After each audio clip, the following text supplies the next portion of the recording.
बिस्मिल्लाहिर्रहमानिर्रहीम।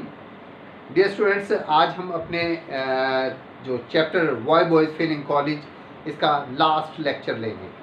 आप अपनी बुक्स जो टेक्स्ट बुक्स हैं उसका पेज नंबर 11 ओपन कीजिए।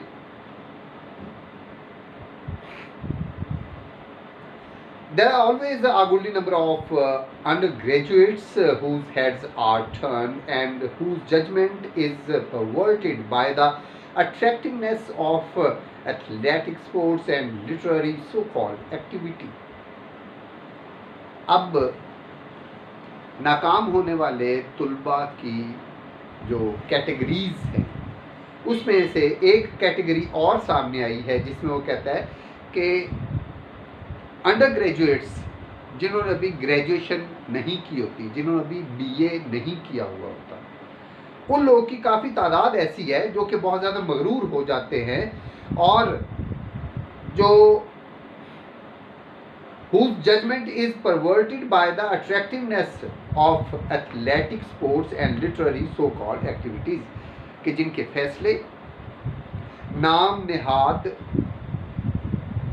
गैर निसाबी सरगर्मियों और वर्जिशी खेलों की दिलकशी की तरफ माइल हो जाते हैं।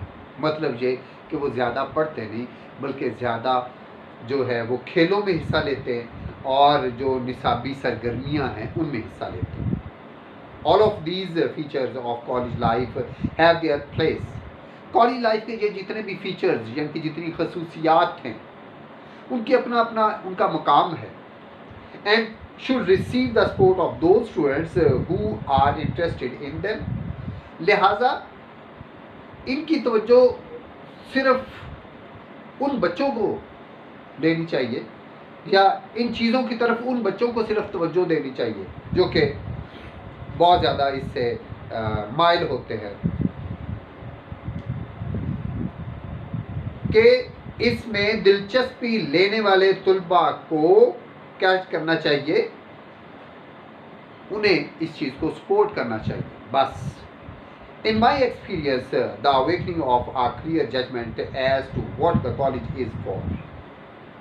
मेरे तजर्बा मेरा क्या है कि एक आइडिया सब लोगों को क्लियर होना चाहिए कि कॉलेज होता किस लिए। तो is not as difficult as is often supposed। इसको समझना इतना मुश्किल नहीं है जितना कि समझा जा रहा है। If a boy is too much interested in these side shows, अगर कोई बच्चा इन साइड शोज मतलब अपनी पढ़ाई के अलावा दूसरी सरगर्मियाँ जो है वो सारी की सारी साइड शोज कहलाती है।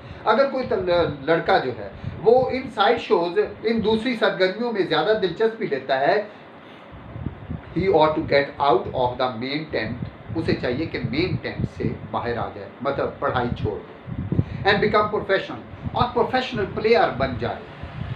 But most of them really are not. लेकिन ज़्यादातर जो है वो इतने ज़्यादा दिलचस्पी नहीं लेते। And if reasoned with by a friend who knows youth and understands the importance of the college opportunity। और जब अपने किसी दोस्त से जो कि मंतकी लिहाज से बहस करता हो उससे जब बात करते हैं और ऐसा शख्स जो कि जवानी को भी जानता हो और कॉलेज का जो मौका मिलता है उसकी अहमियत भी जानता हो कि किसी शख्स को कॉलेज में पढ़ने का मौका मिल जाए, तो they will not allow themselves to be swept off their feet by athletics। तो वो कभी भी उन्हें ये इजाज़त नहीं देंगे कि वो अपने मकसद को छोड़कर और एथलेटिक्स की तरफ तवज्जो दें। I don't think that this sort of thing is as serious a reason for failure as do some of the critics of our colleges who see things from the outside and at a long range। मुसन्नफ ये कहता है, मेरा नहीं ख्याल कि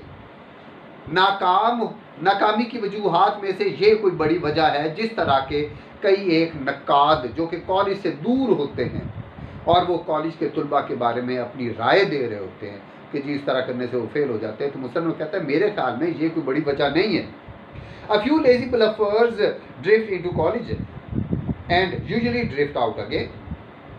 कुछ सुस्त लोग जो होते हैं वो बेवजह कॉलेज में आ भी जाते हैं, दाखिला ले लेते हैं और कुछ किए बगैर कॉलेज छोड़ भी देते हैं. Most of them have not found any serious interest in life. उनमें से कई एक ज़्यादातर होते हैं जिन्होंने ज़िंदगी में कोई सीरियस एम नहीं रखा होता. And some of them never will, और कुछ जो है वो कभी भी ज़िंदगी में कोई ख़ास मकसद नहीं रखेंगे. It is usually wise to let them retire to the cold world for a reason. लिहाजा अक्लमंदी ये होगी कि उनको इस सर्द महर दुनिया में छोड़ दिया जाए. And find out by experience how much demand there is for a lazy bluffer, ताकि उन्हें पता चल जाए कि उन जैसे काहिल और सुस्त लोगों की इस दुनिया में कितनी मांग है. Sometimes they learn their lesson, बाज़ औक़ात वो अपना सबक सीख जाते हैं. And return to do first rate work, और बेहतरीन काम करने लग जाते हैं. But the burden of proof is always on them to show that they mean business. लेकिन ये साबित उन्होंने ही करना होता है कि जी वो बिजनेस करना चाहते हैं या वो पढ़ना चाहते हैं. On the whole, the problem that the college dean faces call for about the same diagnostic ability as a physician. मजमूई तौर पर अगर देखा जाए तो कॉलेज डीन का जो मसला है वो यही है कि उस शख्स में, कॉलेज डीन में ये अहलियत होनी चाहिए जिस तरह के एक फिजिशियन, एक डॉक्टर में होती है, कि वो डायग्नोज कर सके, कि डायग्नोस्टिक एबिलिटी होनी चाहिए कि तुलबा के मसाइल की निशानदही कर सके. He is helping the young man under him to see life steadily. वो उन यंग मैन की मदद कर रहा है जो कि उसके ज़ेरे साया पढ़ रहे हैं, कि वो ज़िंदगी को स्टेडीली देखें, एज सी इट होल, और इसे मुकम्मल तौर पर देखें कि ज़िंदगी है क्या. If he can save boys from failure through foolishness, sickness and sin, अगर वो शख्स, वो डीन जो है, वो बच्चों को गुनाह, बीमारी, हमाकत, ये जो वजूहात बनती है फेलियर की, इनसे अगर वो बचा लेता है तो he is doing his part of the job. इसका मतलब है कि वो अपना काम बखूबी अंजाम दे रहा है.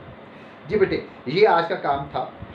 इसके साथ साथ आपने क्या तैयार करना है कि सिनोनिम्स तैयार करेंगे, इडियम्स 46 to 50 तैयार करेंगे, फ्रेजल वर्ब्स 46 to 50 और प्रीपोजिशंस 46 to 50 तैयार करेंगे. इसके लिए आपने जो बुक यूज़ करनी है, मैं पहले भी कह चुका हूँ, दैट इज़ आइडियल, कि सब बच्चे एक ही किताब लें ताकि उनमें से तैयारी करनी उन बच्चों के लिए आसान रहे. इस किताब में आपने सिनोनिम्स जो साथ साथ दिए होते हैं वो आपने तैयार करने, चुके आपके पेपर का हिस्सा है.